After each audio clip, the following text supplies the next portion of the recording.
Everyone, इस video में हम डिस्कस करेंगे क्लास 11th की पॉलिटिकल साइंस का चैप्टर 3 चुनाव और प्रतिनिधित्व। इसके जो मोस्ट इम्पोर्टेंट क्वेश्चन है 1 मार्क के वो होने वाले हैं।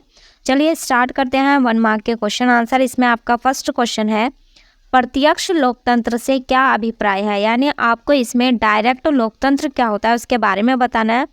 तो देखिए क्या होता है, एक ऐसी शासन व्यवस्था होती है जिसमें नागरिक सरकार चलाने या फिर आम फैसले लेने में सीधा भाग ले लेते हैं। यानी कि जो कोई भी मुद्दा होता है, कोई भी मसला होता है, उसमें डायरेक्ट जो है वो वोट कर सकते हैं। नेक्स्ट आपका अप्रत्यक्ष लोकतंत्र से क्या तात्पर्य, यानी इनडायरेक्ट। तो देखिए अप्रत्यक्ष लोकतंत्र क्या होता है, एक ऐसी व्यवस्था होती है जिसमें जो शासन चलाया जाता है उसमें जो चुनाव जो उम्मीदवार होते हैं, जो प्रतिनिधि होते हैं, उनके द्वारा शासन चलाया जाता है। यानी जनता की तरफ से कौन आगे आएगा, प्रतिनिधि सामने आता है और वो फिर क्या करता है, सरकार के फैसले में भागीदारी करता है। यानी कि एक जो मतदाता है वो उसमें जो है पार्टिसिपेट नहीं करता। नेक्स्ट क्वेश्चन है, निर्वाचन किसे कहते हैं। देखिए इसे सिंपल अर्थ में आप चुनाव कह सकते हैं कि जब हम प्रतिनिधियों को चुनते हैं तो निधियों को चुनने की विधि को ही चुनाव या फिर निर्वाचन कहते हैं। जिस प्रक्रिया से, जिस विधि से हम चुनाव करते हैं और अपने प्रतिनिधि को चुनते हैं उसे ही हम निर्वाचन कहते हैं। मतदाता से क्या अभिप्राय है, इसमें आपका बार बार वर्ड आता है कि मतदाता क्या है। तो देखिए इसका मतलब क्या है, मतदाता का मतलब है जो व्यक्ति वोट डालता है। ठीक है, वोट डालने वाला। मतलब मान लो आप जो है 18 ईयर से अबव हो चुके हैं तो अब आपका क्या होगा, वोट डालने का अधिकार आपको मिल जाएगा, जो आपका फंडामेंटल राइट्स है। तो जो भी व्यक्ति, जितने भी नागरिक हैं 18 वर्ष की उम्र उन्होंने प्राप्त कर ली है, चाहे वो किसी भी धर्म, जाति, लिंग से हो, वो क्या कर सकता है, वोट दे सकता है। और वोट देने वाले को ही हम क्या बोलते हैं, मतदाता कहते हैं। नेक्स्ट है आपका, मतदाता सूची कौन तैयार करता है। तो देखिए ये अधिकार चुनाव आयोग को दिया गया है।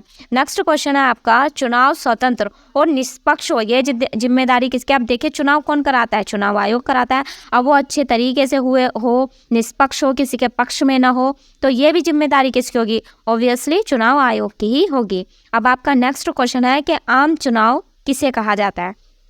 तो देखिए जो चुनाव आपका 5 साल बाद होता है, यानी कि विधानसभा में होता है या लोकसभा का जो चुनाव होता है, जो निश्चित 5 वर्ष की आयु प्राप्त करने के बाद होता है, उसी को ही हम क्या बोलते हैं, आम चुनाव कहते हैं। नेक्स्ट है आपका, सार्वभौमिक वयस्क मताधिकार क्या है। ये आपका मोस्ट इंपॉर्टेंट क्वेश्चन है, पूछा ही जाता है और यह बहुत ज़्यादा ईजी भी है कि जो व्यक्ति 18 वर्ष की आयु प्राप्त कर ले, चाहे वो स्त्री हो, पुरुष हो, किसी भी जाति से लिंक करता हो, कोई भी उसका लिंग हो, और अन्य भारतीय नागरिकों को बिना किसी भेदभाव के मतदान करने का अधिकार है। इसी को ही हम क्या बोलते हैं, सार्वभौमिक वयस्क मताधिकार। यानी जो भी व्यक्ति 18 वर्ष की आयु प्राप्त कर लेता है, चाहे वो किसी भी लिंग, जाति, धर्म से हो, उसको क्या है, वोट देने का अधिकार है। और ये हमारे क्या है, फंडामेंटल राइट्स है, यानी कि ये हमारा मौलिक अधिकार है।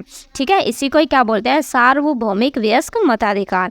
नेक्स्ट क्वेश्चन है आपका, लोकसभा या विधानसभा में खड़े होने के लिए, यानी मान लो कि आप जो है लोकसभा या विधानसभा में चुनाव लड़ना चाहते हैं, तो उसके लिए आपकी एज लिमिट क्या होनी चाहिए। तो इसमें आपकी एज लिमिट 25 वर्ष रखी गई है। नेक्स्ट क्वेश्चन है आपका, अनुच्छेद 324 के 1 के माध्यम से किसकी स्थापना की गई, यानी किस चीज़ की स्थापना की गई। तो संविधान अनुच्छेद 324 के 1 के अनुसार क्या हुआ, या भारत के निर्वाचन आयोग जो है, चुनाव आयोग जो है, उसकी स्थापना की गई। ये आपका जो आर्टिकल है ये पूछ लिया जाता है। नेक्स्ट क्वेश्चन है आपका, बहुलवादी व्यवस्था किसे कहते हैं। बहुलवादी, ठीक है, यानी कि जो जिसके पास सबसे ज़्यादा वोट हैं वही जीतेगा, यानी सबसे ज़्यादा जिसको वोट मिले उसकी ही विजय हो गई, तो उसको ही हम बहुलवादी व्यवस्था कहते हैं। चलिए हम इसकी पढ़ भी लेते हैं कि भारत में निर्वाचन की जो विधि है, जो सबसे आगे वही जीते, प्रणाली को अपनाया रखा है। भारत में भी देखिए यही प्रणाली है और इसी व्यवस्था को हम बहुलवादी व्यवस्था कहते हैं। नेक्स्ट क्वेश्चन है आपका, पृथक निर्वाचन मंडल से क्या तात्पर्य है, यानी आपको पृथक निर्वाचन मंडल का अर्थ बताना है। तो इसका मतलब होता है कि समुदाय के प्रतिनिधि के चुनाव में केवल उसी समुदाय के लोग जो है वो वोट कर सकते हैं, किसी दूसरे समुदाय के लोग जो है उसमें वोट नहीं कर सकते। नेक्स्ट क्वेश्चन है आपका, चुनाव में निर्वाचन क्षेत्रों की सीमा कौन तय करता है, यानी कहाँ से जैसे होते हैं ना कि हम थोड़े से एरिया को डिवाइड कर देते हैं यहाँ से यहाँ तक और फिर वो उसमें वहाँ पे जाके वोट देंगे, तो वो क्या करते हैं क्षेत्रों का सीमांकन कर देता है, क्षेत्रों को डिवाइड कर देते हैं। तो इसका काम किसको दिया गया है? परिसीमन आयोग को दिया गया है। नेक्स्ट क्वेश्चन आपका कि देखिए जो चुनाव आयोग है इतनी बड़ी जिम्मेदारी उसको दी गई है, तो इनकी नियुक्ति कौन करता होगा? कौन जो है इनको नियुक्त करता है? तो देखिए भारत में चुनाव आयुक्त की नियुक्ति कौन करता है? तो वो राष्ट्रपति करता है।